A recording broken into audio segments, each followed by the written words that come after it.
15 years, I cooked every holiday meal.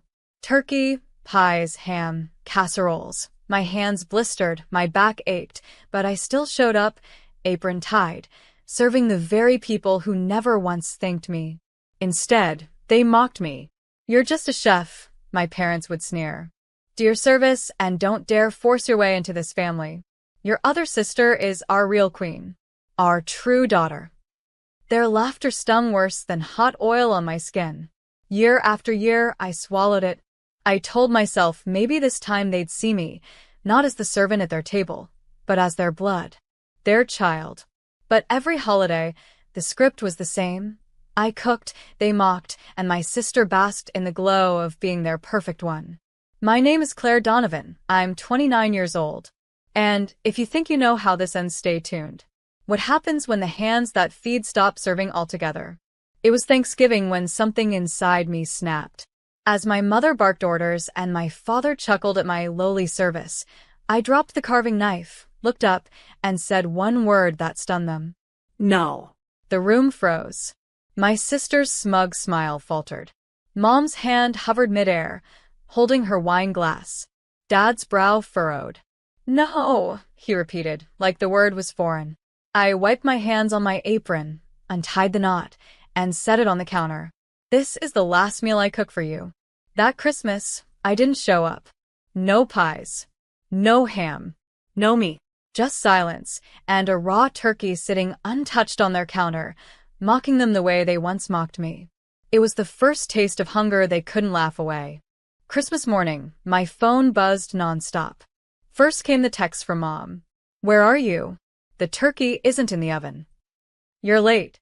Stop playing games." Then Dad's voice on voicemail, sharp and commanding. "Claire, get over here. This family doesn't run without you in the kitchen." "Dear job. My job." That's all I'd ever been to them, a servant disguised as a daughter. I silenced my phone and poured myself coffee in my quiet apartment. For the first time in years, I wasn't elbow deep in stuffing, sweating in front of a hot oven while they laughed in the dining room. I was free. By noon, the tone of their messages shifted. Mom's frantic voice trembled in the next voicemail. "Claire, what's going on? Everyone's here, and nothing's ready. Your sister is embarrassed. Please just come." I imagined them standing around a cold, raw turkey, casseroles unmade, pies unbaked, their smug faces collapsing as relatives whispered. The image made me smile. At 3 p.m., the final voicemail arrived, my sister's voice dripping with venom. "You've ruined everything. Do you know how humiliated I am? Everyone saw what a disaster this was. You'll regret this." But I didn't regret it. For the first time in 15 years, I sat at my own table, eating takeout Chinese food with candles lit, laughing at the irony. They thought I was disposable, a tool to keep their tradition alive. But my absence had left them starving, in every sense. They had built their holidays on my labor. And when I pulled it away, the cracks in their perfect family image showed. The silence I left behind wasn't empty. It was deafening. New Year's Eve came, and instead of fireworks, I got pounding at my apartment door. When I opened it, my parents stood there, bundled in coats, my sister just behind them with arms crossed like a queen stripped of her crown. Mom started first, her voice sugar-sweet but brittle. "Claire, honey, we overreacted. You know we love your cooking. It wasn't right for you to skip Christmas. You embarrassed the family." I leaned against the doorframe. "Embarrass the family? You mean by not letting you humiliate me in front of your guests while I worked like a maid?" Dad's jaw clenched. "Stop being dramatic. We need you. Everyone expects tradition. Your sister can't. Your sister can't cook." I cut him off. "That's what you mean." And suddenly I'm useful again. My sister scoffed, her tone venomous. "Don't flatter yourself. You're nothing without us. You're just a chef, Claire. We gave you the stage. Without our table, you're invisible." Her words hit like stones, but this time, I didn't flinch. Instead, I stepped back into my apartment, grabbed a small folder from the counter, and held it up. Invisible? Funny, because I've been recording for years. Every insult, every dismissal, Every moment you called me the help instead of family." Their eyes widened. "I'm not just a chef," I said, voice steady. "I'm the proof that your perfect family isn't perfect at all. And if you think I'll stay silent, think again." For the first time, none of them had a comeback. They stared at me, pale and speechless, as the reality of what I held sank in. I shut the door softly, leaving them in the hallway with nothing but silence and fear. The days after New Year's were strangely quiet. No more pounding at my door, no more demands for my duty. Instead, a different kind of buzz filled the air, rumors. My cousin texted first. "Your mom looked awful at brunch. People are talking about Christmas being a disaster. What happened?" Then an old family friend messaged. "Heard you finally stood up to them. About time." The whispers I had once dreaded were now working in my favor.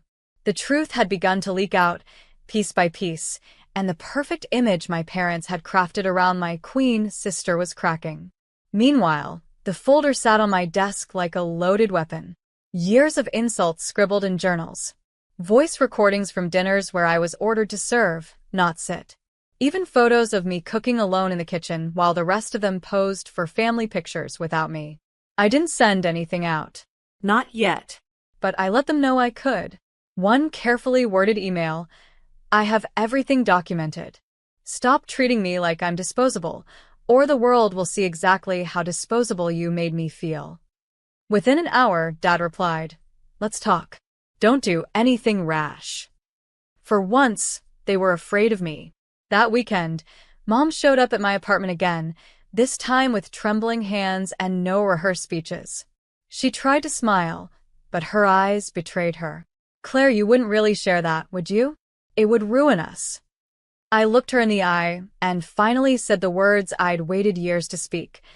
"You ruined yourselves." I'd just stopped covering it up. And for the first time in my life, I saw her flinch, not from anger, but from truth. By February, the cracks in their empire of appearances had split wide open. At church, my mother's friends whispered behind gloved hands. At the country club, Dad's golfing buddies stopped inviting him to tournaments. Even my sister, who once strutted like royalty, started avoiding social events after relatives asked why Christmas ended in disaster without me there to save it. I didn't lift a finger. I didn't send the recordings, didn't leak the photos. All I did was stop covering their mess. And the silence in my absence did more damage than any outburst ever could. Then came the phone call I'd been waiting for. My sister's voice trembled, stripped of arrogance. "Claire, please. We need you back for Easter. Just one dinner. People are starting to question things." I let the pause hang, long and heavy. "And why would I do that?" "Because," she snapped, then faltered, her voice breaking. "Because you're the only one who can fix this." Her words tasted like justice. For years, they'd told me I was nothing but the help. Now, they were begging for the very help they mocked. I leaned back in my chair, my tone calm, deliberate. Easter, Christmas, Thanksgiving, it was never about me cooking. It was about control. You wanted me invisible while you shined. But here's the truth. Without me, there is no shine. Her silence on the line said everything. When I hung up, I felt the weight shift again. They were no longer the ones holding me hostage with their cruelty. I was the one holding the key to exposing everything. And for the first time, I wasn't afraid to use it. Easter came and went, and I stayed home. No casseroles. No pies. No Claire to play the silent servant. Instead, I spent the day with friends who valued me. Real laughter, real warmth, no strings attached. My phone buzzed all afternoon, desperate calls I ignored. By nightfall, a text from Dad popped up, short and sharp. "You've made your point. Stop this now." Enough. But it wasn't enough. Not yet. The next week, I quietly sent a single email. Not to the press, not to social media, just to 3 relatives who always doted on my sister and parroted my parents' lies. Attached were photos, me cooking alone, me excluded from family pictures, them mocking me over wine while I scrubbed dishes. Within hours, the whispers became roars. The relatives forwarded the proof wider, and soon, Everyone in our family circle saw what I had endured. My mother called me sobbing. Claire, how could you betray us like this? People are calling, they're disgusted. Do you know what you've done? I held the phone to my ear, steady. No, Mom. Do you know what you've done? You spent 15 years calling me less than family. Now they finally see it for themselves. My sister tried next, her tone brittle. Fine, you've embarrassed us.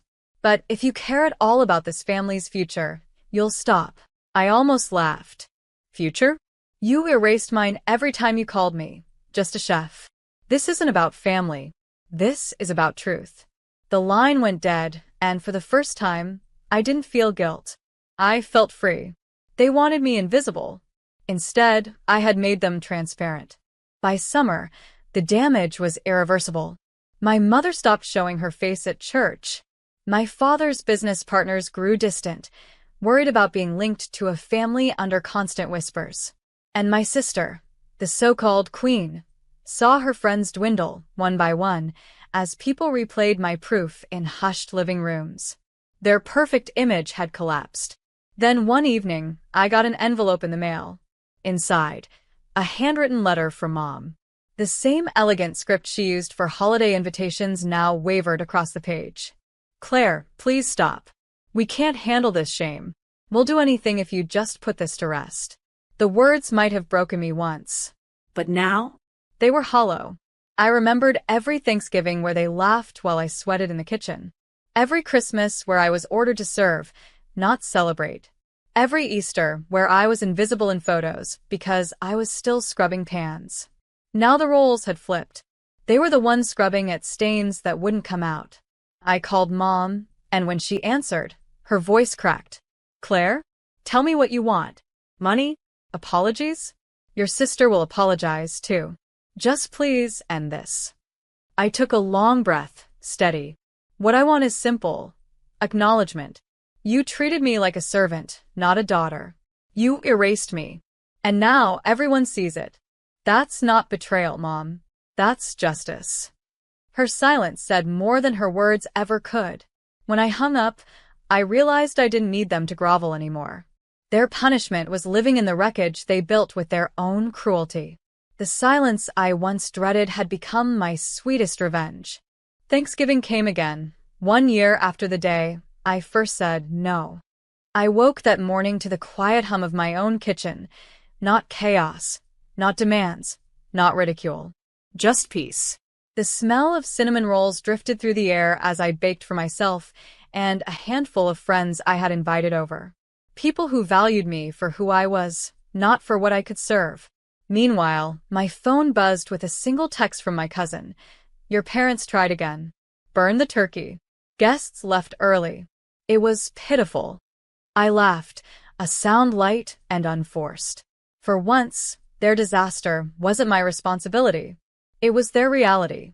Later, as we sat at my table sharing food and stories, I realized something. Revenge hadn't been about making them suffer. It was about removing myself from their stage, refusing to be their silent servant, and letting the truth reveal itself. They had always needed me more than I needed them, and now they finally knew it.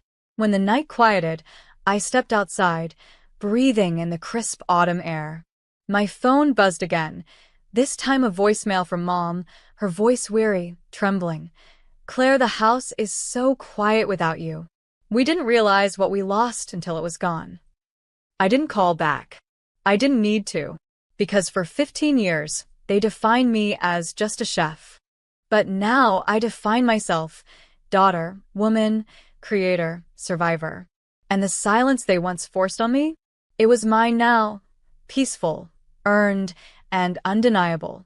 The turkey may have gone raw, but the justice? It was cooked to perfection.